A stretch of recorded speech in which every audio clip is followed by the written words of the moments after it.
beneficial basis, and we have agreed to have chambers of trade and industry involved in such cooperation to facilitate better ties between business communities of our countries.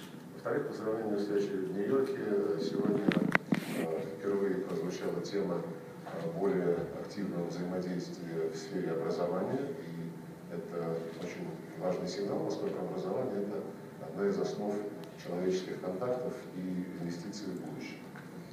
And secondly, well, versus the New York meeting, today we have stated for the first time a crucial need to go on with active cooperation in the sphere of education, which is a very important thing and a token decision, because education makes the foundation for people-to-people contacts. Это взаимодействие также в сфере лучшей подготовленности к стихийным бедствиям, и, к сожалению, регион от этого не застрахован. Россия помогает и будет и дальше помогать преодолевать последствия таких природных явлений.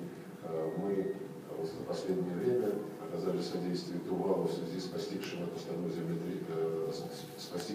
засухой, и помогаем Фиджи преодолеть последствия совсем недавнего наводнения. We also agreed to interact more actively and intensely on the preparedness of our countries to face emergency situations, because no one is immune to them. Russia will assist with the countries with the emergency response, and we are already doing so. We have assisted Tuvalu to overcome the consequences and the after effects of a drought that happened there, and also we are going to assist Fiji to overcome the after effects of the recent flood.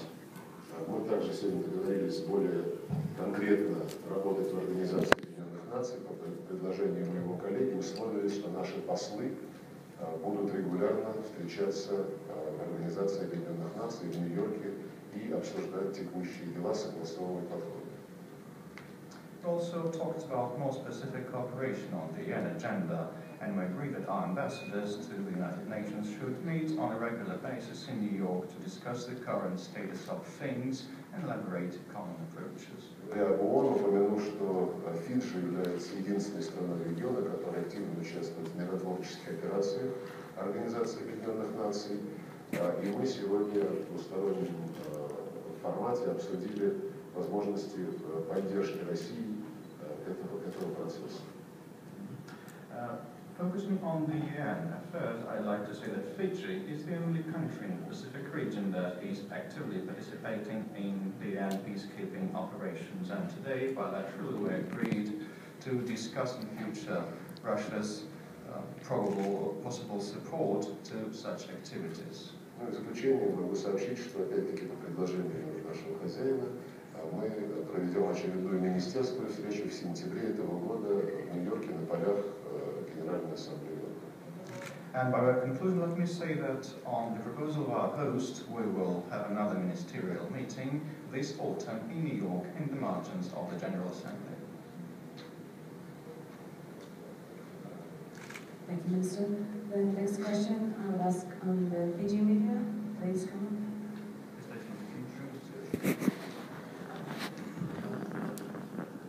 Good madam. I'm Nadi from the Fiji Times newspaper. Actually, I have questions for both. Actually, I have questions for both the ministers. Firstly, for Mr. Lavrov, a lot of countries view Fiji as a small island nation in the middle of a vast Pacific. What is it that brings a foreign minister of the Russian Federation to this faraway place? Well, I think I answered this question. I said in my introductory remarks that we consider the Asian Pacific region as one of the key priorities of the Russian foreign policy, given its importance in world economy, world finances, and world politics, and given its importance as well from the point of view of security, not only regional but global security. The key players are located here. And in promoting dialogue between those key players in the formats like APEC, East Asian summits, ASEAN Regional Forum, we cannot and should not ignore the fact that there are island developing countries who are not participating in that process, who are not part of those formats. And my visit here really helped me and helped the Russian Federation to understand better the needs and interests of these island countries. And it will be very important for us as we prepare for the Asian Pacific Economic Cooperation Summit in Vladivostok, which Russia will chair in September this year.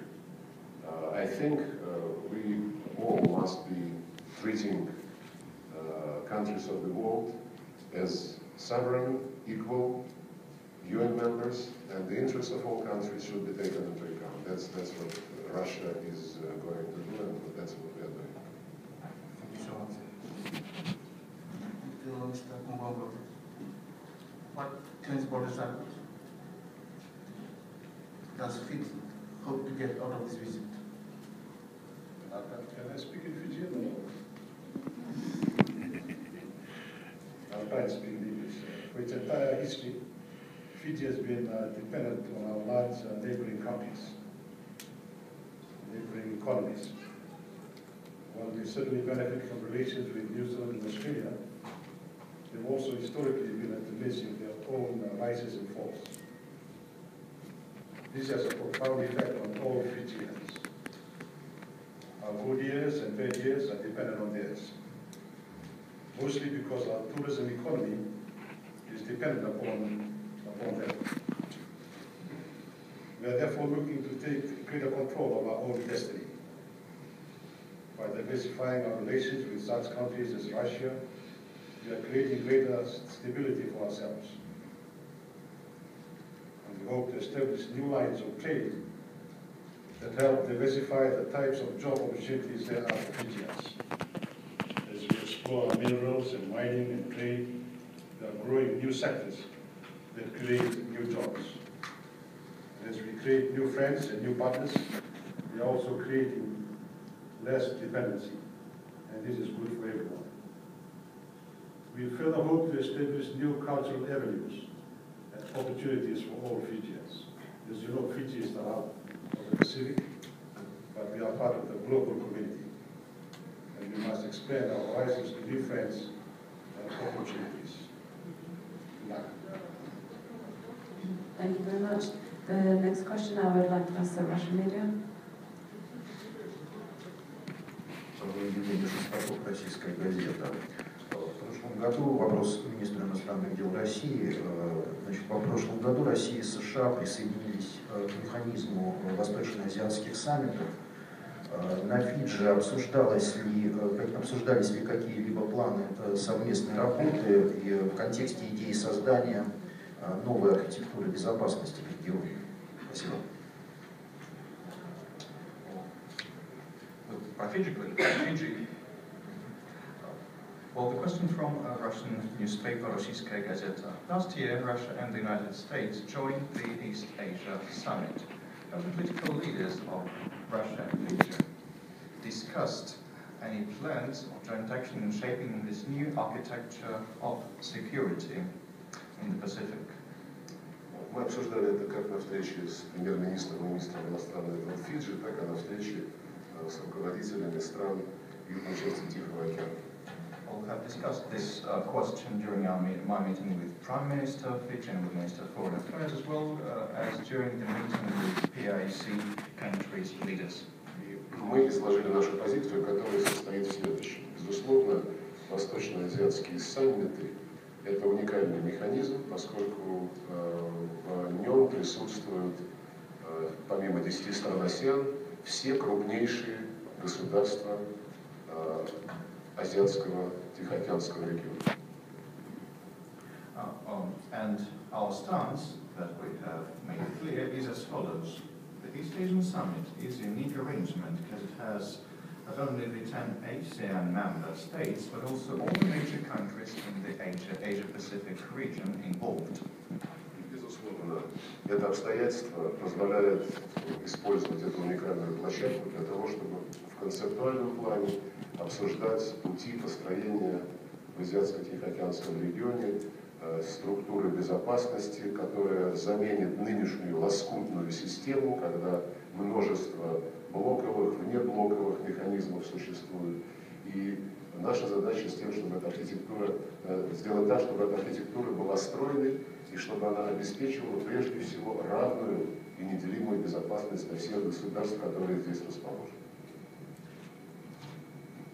And doubtless, we should use this platform for conceptually finding and thinking of ways of shaping a new architecture in this Asia-Pacific region. Such security structure that would be a substitute for the current patchwork system based on block and non-block arrangements. And this architecture should be very sound and should be based on principles of equality and indivisible security. И, безусловно, обсуждать эту систему предстоит в рамках восточноазиатских саммитов, но также ясно, что эта система должна учитывать в полной мере интересы всех государств региона, которые не представлены на восточноазиатских саммитах. И южная часть Тихого океана – это большое количество стран, нужды и интересы которых мы обязаны будем учитывать. Об этом мы сегодня как раз и говорим. And without a doubt, the discussions should be based on the EAS framework, but we are fully aware of the fact that we should take into account the interests of all the states, no matter whether they are members of EAS or not. In the South Pacific, there is a huge number of countries not members of EAS, but we should consider their needs and interests as well. Minister. And for the final question, I would ask Fiji Media. Thank you. Good evening. My name is Bernalem. I represent Fiji Sun News Limited. So my question is for Mr. Lavrov.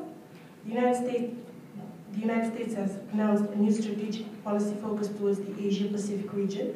What is the Russian policy for the region, and how does it fit in with the new U.S. policy? Thank you.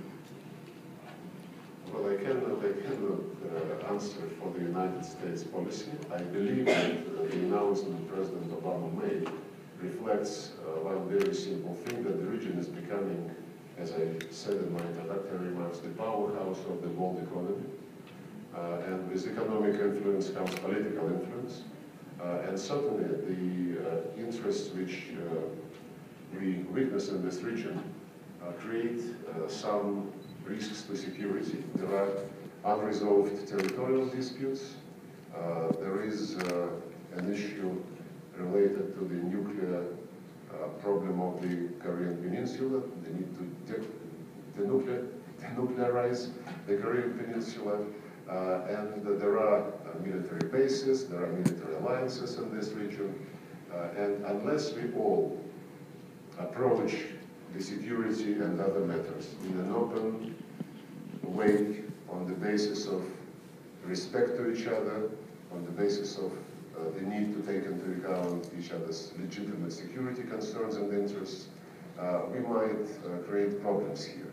So that's why our proposal, the proposal which President Medvedev, together with Chairman of People's Republic of China, Hu Jintao, put forward, concerns the invitation to start an open dialogue during which we will reconfirm the basic principles of international law, peaceful settlement of disputes, non-interference in domestic affairs, respect for the Charter of the United Nations, and ensuring that all countries in the region, big or small, rich or poor, must be guaranteed equal level of security and must be given opportunities to enter into the stage of sustainable development. It's a process which would not be